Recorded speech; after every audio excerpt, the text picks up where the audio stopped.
I take a look at this, I could see, okay, first of all, what the heck is this? This is a dog with like a bunch of lumps in its side. And then I read the headline and it says, worried about those lumps. Read this with a finger going up. Very interesting, right? Let's compare this to this ad. This ad is right away, boom, this is an ad. Here it is. Here's my product. My product's the best. Pretty obvious why this doesn't work. Now, when I look at this, what do I have? I have a curiosity gap. I'm like, why is there just this photo of this dog with these crazy looking lumps? Like, what is going on here? And it says worried about those lumps. And now you can imagine if I've noticed lumps on my dog, which this ad is targeting for people who have noticed lumps on their dog, what do you think I'm going to do? I'm probably going to scroll up and read this. And for those of you that already know, this is a native style ad. This is basically how you can write a video script on an image ad, okay? And you can actually build a lot of trust. You can shift beliefs and you can really create ads that can scale a very, very, very long ways. I'm going to go full screen just to mention this. I am going to be doing another video on native ads specifically. We also call them camouflage ads because I know these things are blowing up and a lot of people were talking about them a few months ago. The reason why I personally haven't wanted to show these is because honestly, there is a bit of problem with native ads that I see where people are just making these ads and they're just making up these random stories, pretending to be these random people. And to be honest, like it's not really something that I'm a big fan of.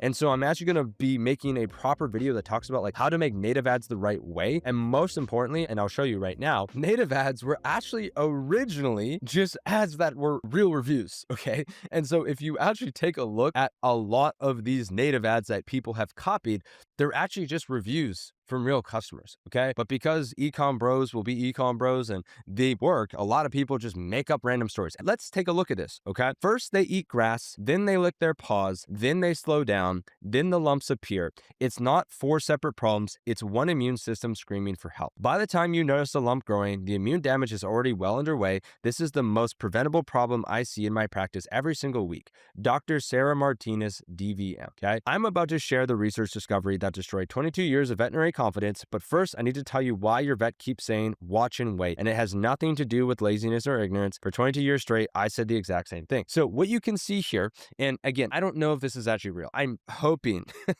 my fingers are crossed that this is actually real. The odds of it being real are very slim, but I'm just showing this because this is actually the right way to do something. If you were, for example, to interview a veterinarian and they gave you this information like, hey, can you tell me more about these lumps, right? Go out and find someone that actually done this. And I know most of you won't do this, but it's like actually interview some of these people and you would be surprised where even if you just go to local clinics and ask them these specific things, you might be able to get some information. My point is you can see here that this is a story, right? And this is what everybody needs to understand, especially in 2026, is that if you want to create ads that can actually scale, you need to learn how to shift beliefs and you need to learn how to storytell. Storytelling is literally like the number one skill that if you can master it, you can become a great marketer because that's really like to its core, like marketing is all about these stories. It's like, and if you think about brand, it's all the story that is around this imaginary thing.